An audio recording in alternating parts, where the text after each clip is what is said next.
Welcome to Pente Spotlight. I'm Emily, your built-in pause button. Anytime I hear you might be getting paid mixed with check your email, my instincts kick in because that's usually where scams love to hide. And I'm Lucas, the cautiously optimistic one. I like good surprises, especially refunds. But yeah, this is one of those moments where excitement and skepticism need to shake hands.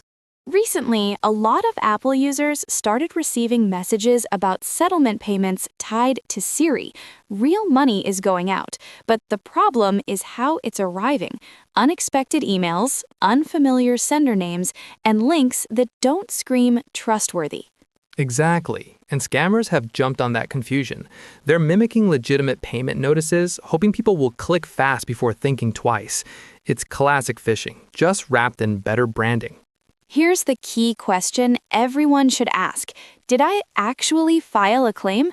If you don't remember doing that, or you never heard about this settlement before, that email is almost certainly not for you.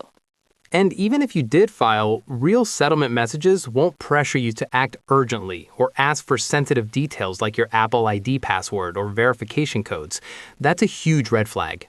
Another warning sign, links. If an email pushes you to click and enter banking info immediately, stop. Legitimate payouts don't need panic clicks. They can be verified through official sites you access on your own. The safest move? Don't use links in the email at all. Open your payment app, bank app, or browser separately and check there. If it's real, you'll find confirmation without risking your data.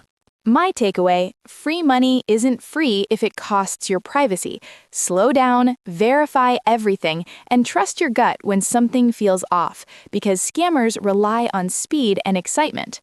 And mine, real tech payouts do happen, but smart users win by staying calm, informed, and a little suspicious. If money is truly yours, it won't disappear just because you didn't click fast enough. That's all for today's Pente Spotlight. Don't forget to like, comment, subscribe, and share, because understanding digital risks helps everyone stay one step ahead. Until next time, stay curious, stay cautious, and remember, when an email promises money, your best response is curiosity before clicks. That's all from Pente Spotlight.